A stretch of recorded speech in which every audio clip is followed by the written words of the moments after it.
Então, segunda parte da aula aí, envolvendo ondas, né? A gente vai estar falando basicamente agora de som, né? A gente vai falar das algumas propriedades aí envolvendo as ondas sonoras. Quando a gente fala do som, né? A gente tem que ter algumas coisas a salientar. Primeira delas,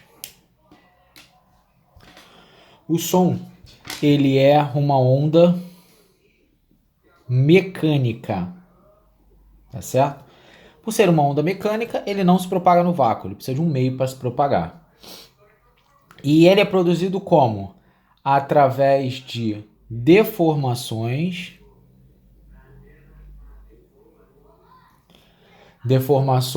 em um meio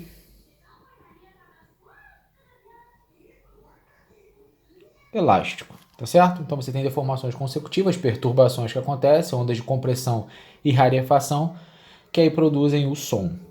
Só que tem mais alguns pontos que a gente tem a tratar. Um importante seria justamente o som audível, né, ao ser humano.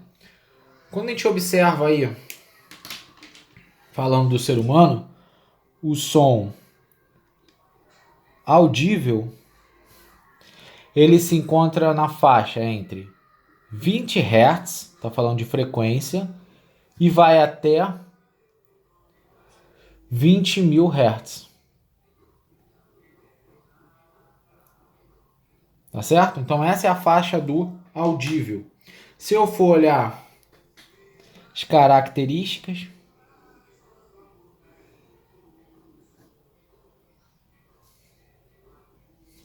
eu tenho que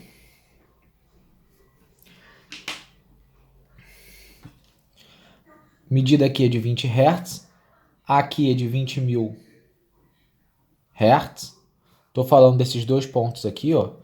Tudo que está aqui no meio, eu vou chamar de som audível. Audível. O que está antes, a gente chama de infrassom. O que está acima disso, a gente chama de ultrassom. Tá bom? Tudo está relacionado à frequência da onda. Beleza? Quando a gente fala da velocidade do som,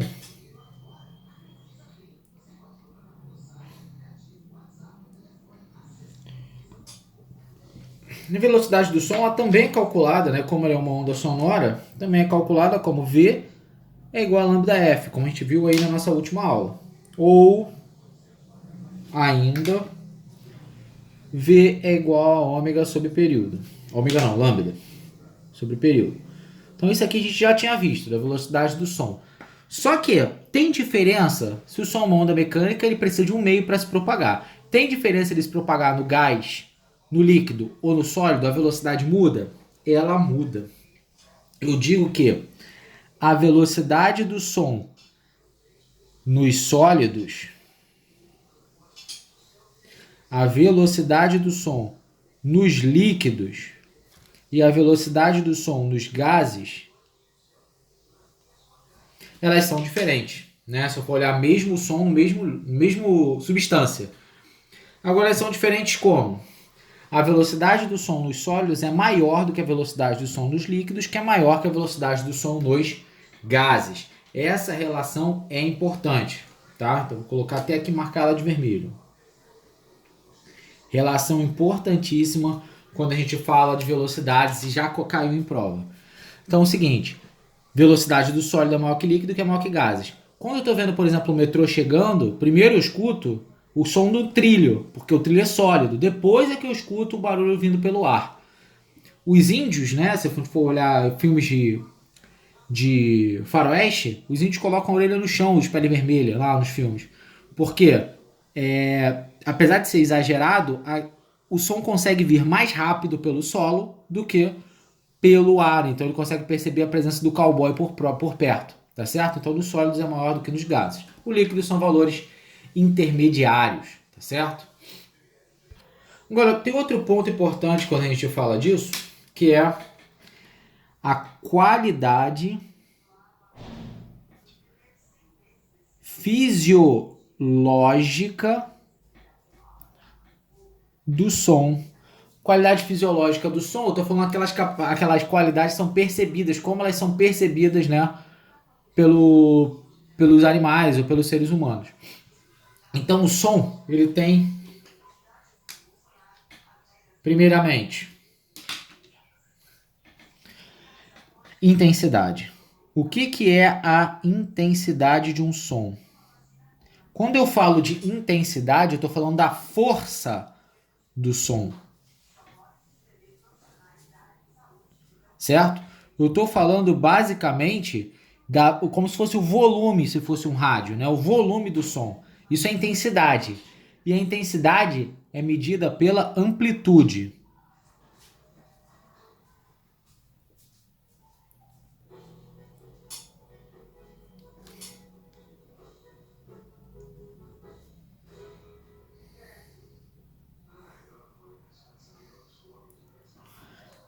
Então, pela amplitude da onda, né? Lembrando, amplitude medida do centro até a crista ou do centro até o vale. Se a amplitude for grande, ou seja, uma onda tiver grande distância entre seu centro e a crista ou entre seu centro e o vale, ela vai ter uma grande força, tá? Então a gente costuma falar que som fraco apresenta amplitude menor. Som forte apresenta amplitude maior, tá certo? Então eu tenho som forte e som fraco, tudo depende da amplitude, beleza? Outro ponto aí que a gente tem a falar seria justamente a altura, que nunca deve ser confundida com a intensidade. No cotidiano a gente usa a altura como se fosse a força do som, quando na verdade não é. Um som alto não significa um som forte, significa que o som está muito agudo, tá certo? Quando a gente fala, João tem a voz muito alta, então quer dizer que ele tem a voz muito aguda, mais fina, certo? Pedro tem a voz muito grave, então ele tem com uma altura muito baixa, tá certo? Então a altura está associada se uma voz é mais grossa, o som é mais grave ou mais agudo, tá certo?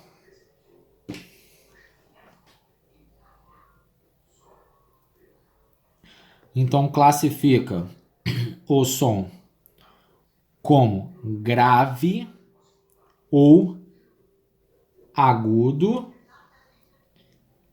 de acordo com a frequência.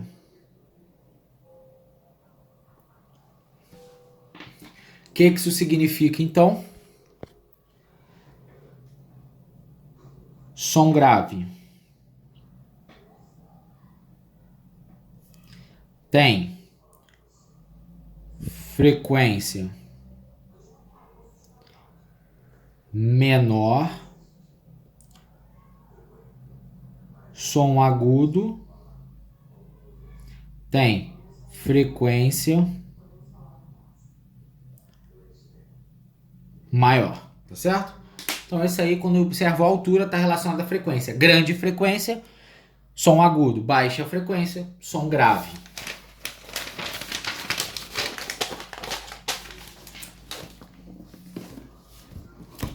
Beleza. Continuando aí, então. A gente vai estar falando de mais uma propriedade que seria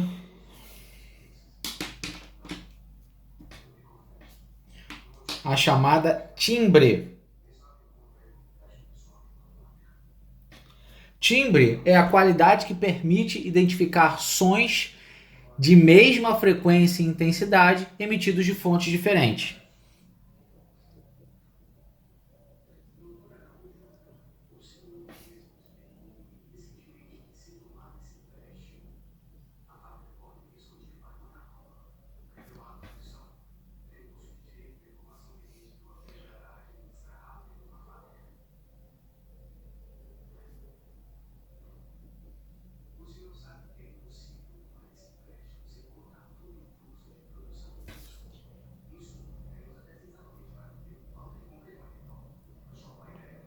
Então, frequência e intensidade de diferentes fontes, tá bom? Então, quando eu observo, por exemplo,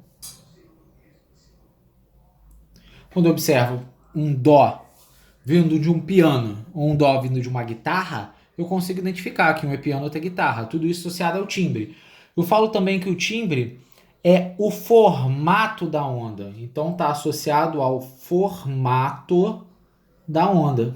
As ondas não têm sempre o mesmo formato.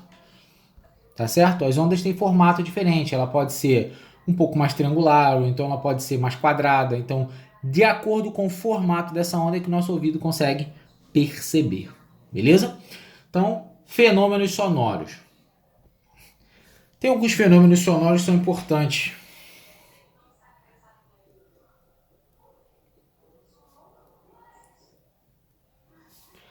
Então, fenômenos sonoros que a gente vai falar, a princípio, primeiramente, a gente vai falar da reflexão. Então, o que eu falo da reflexão? Então, quando eu falo de reflexão, eu estou falando o quê? Um som que incide sobre uma superfície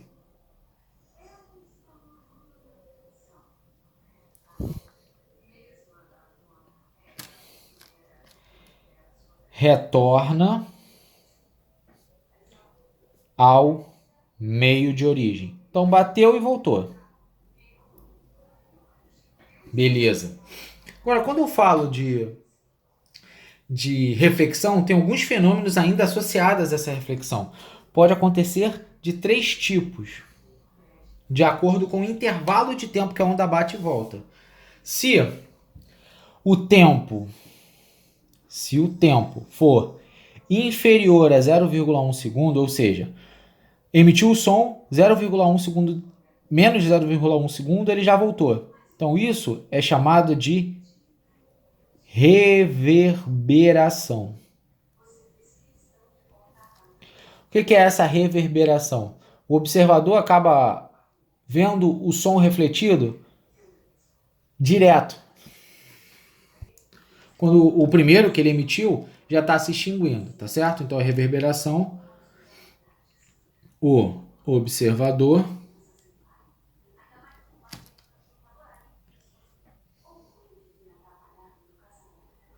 recebe o som emitido quando o direto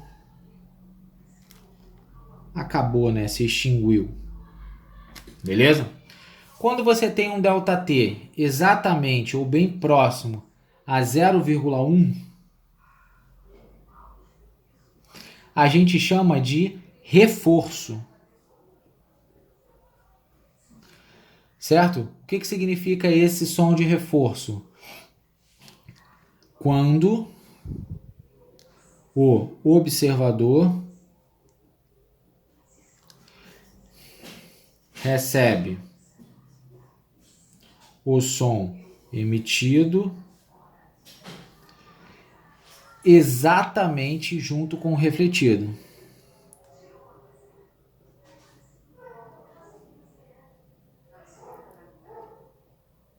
Ou seja, o som que ele emitiu, ele escutou quase que ao mesmo tempo daquele que voltou. Então, isso aqui tem um reforço. Parece que o som está vindo num volume mais alto, né? Ele está vindo com mais intensidade. Aqui não. Acontece um fenômeno em que o som refletido ele volta no intervalo menor do que consegue perceber. Agora, esse aqui é o mais fácil de ser percebido, que é o chamado de eco. É quando o intervalo ele é maior ou igual a 0,1 segundo. Então, esse aqui que a gente chama de eco.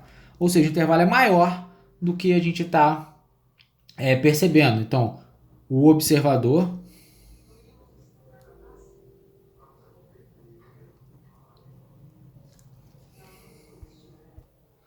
Então, quando o observador percebe o som refletido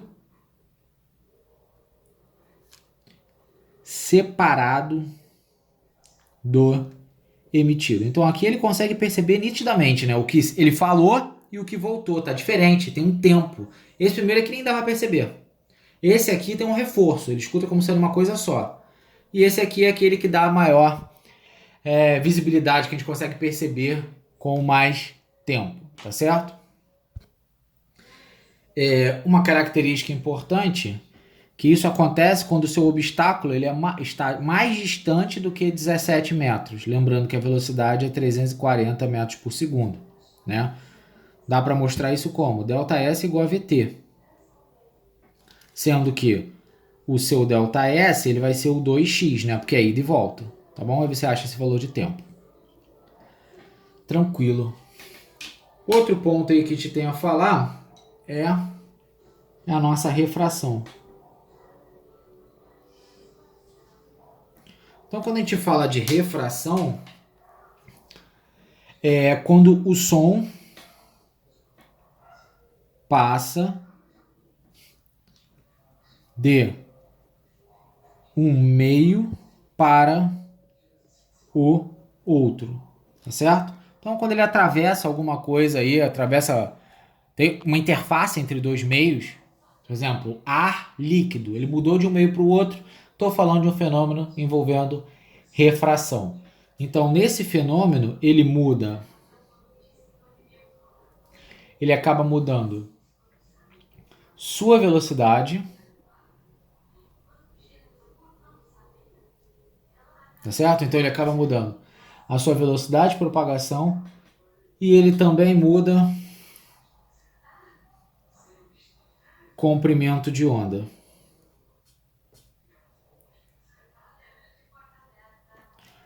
Mas mantém a frequência. A frequência se mantém inalterada. Beleza?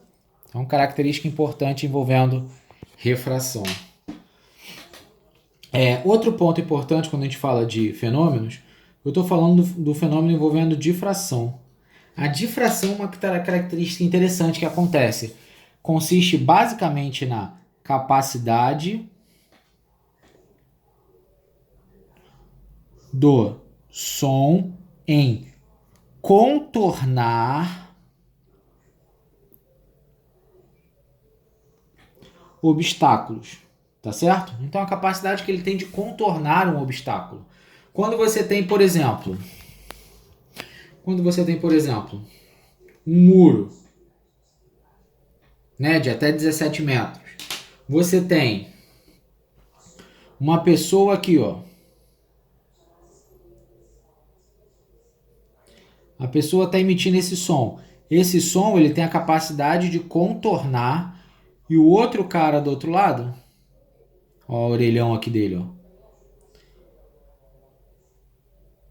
Então, ó, do outro lado essa pessoa consegue perceber esse som. A capacidade do som de contornar um obstáculo é chamado de difração, beleza?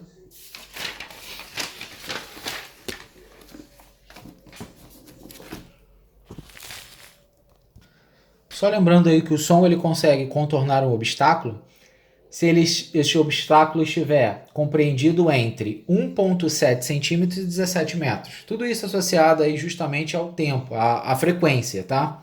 Frequência de 20 Hz é o máximo que ele consegue contornar, 17 metros. A de 20.000 Hz, que é o máximo de frequência que a gente consegue perceber, aí se a gente for jogar na fórmula V igual a lambda F, a gente acha 1,7 centímetros. Então, tá sempre entre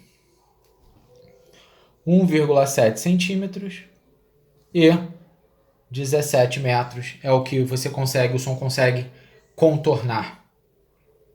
Outro fenômeno aí que existe é a chamada interferência. Certo? Então, o que é essa interferência? É quando há uma sobreposição, né, de duas ondas, ou seja, elas se superpõem, tá certo? Então, uma onda passa por cima da outra. Então, a interferência acontece quando há superposição de ondas. Então, quando duas ondas se sobrepõem, você pode ter uma interferência construtiva, que eu vou estar colocando aqui embaixo. Ó. Tem uma onda grandona, tem uma onda pequena. Essas ondas, elas estão nesse sentido, ó. Essa está vindo, essa aqui está indo. Na hora que elas se encontram, tem uma interferência construtiva, aumenta a amplitude. Passou disso, você vai ter elas separadamente, seguindo o seu caminho. Beleza? Então, ó, passou uma pela outra, interferência chamada de construtiva, aumentou a amplitude. Então, essa interferência é chamada de construtiva. Ou você pode ter a chamada interferência destrutiva, que eu vou estar colocando aqui embaixo. Você tem uma onda grande, você tem uma onda pequena. Desenho aqui ao contrário. Vou desenhar de novo, que eu desenho a mesma coisa. Ó, vamos lá. Você tem uma onda grande e você tem uma onda pequena, tá certo? Só que ela tá com inversão de fase, ou seja, ela tá virada para baixo. Quando essas duas ondas se encontram, você vai ter uma onda pequenininha, que diminuiu a amplitude. Assim que passa,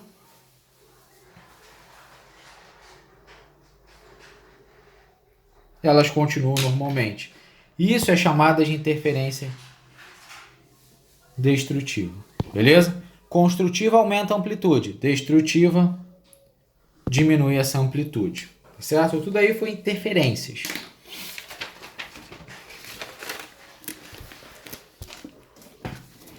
Tem mais um fenômeno importante que a gente fala, que é o chamado ressonância.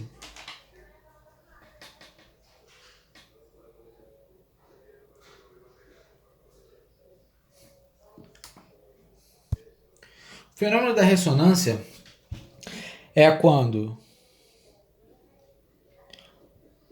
uma onda atinge a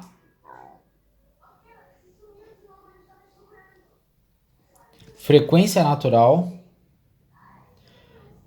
de um material e este começa a vibrar. Então é por esse fenômeno aqui que você vê cantoras líricas conseguindo quebrar taças de cristal com a voz. Elas emitem um som que tem a frequência natural da taça. Essa taça começa a vibrar, chega um ponto que ela estoura, tá certo? Por fim, a gente tem a falar do efeito Doppler. O que é o nosso efeito Doppler? O efeito Doppler é quando você tem uma fonte sonora que se move, né? Quando a fonte sonora se move, ela apresenta características diferentes. Porque é como se existisse uma frequência aparente e uma frequência real, tá certo? Então, nesse caso do efeito Doppler, é quando você tem uma fonte sonora ou observador, né? Pode ser também observador, em movimento. Então, a grande característica do efeito Doppler é essa. Então, tem uma formulazinha que caracteriza o efeito Doppler. Fala que a frequência observada ela vai ser igual à nossa frequência real, a frequência da fonte, que é liberada, multiplicada pela velocidade do som, mais ou menos a velocidade V0, que é a velocidade do observador, e aqui a velocidade do som, mais ou menos a velocidade da fonte. Ó. Velocidade do som é igual, em cima é o observador, embaixo é a fonte.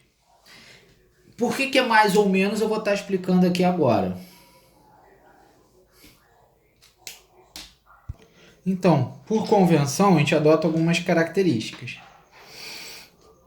Que características são essas? Ó, a gente sempre orienta positivamente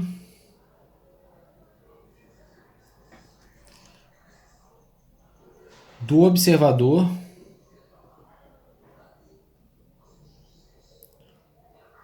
para a fonte. Então, esse é o sentido que a gente adota. Então, se V, velocidade do observador, e a velocidade da fonte coincidem, né?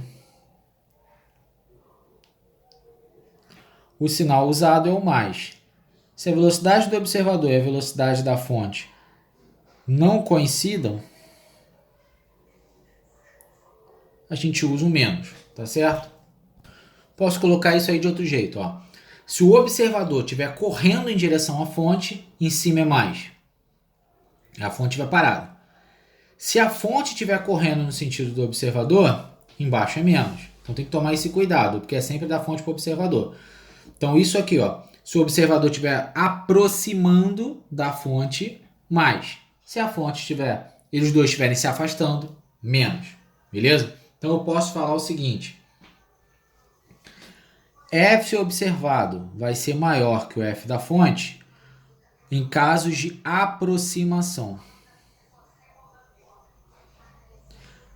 F observador vai ser menor que o F da fonte nos casos de afastamento.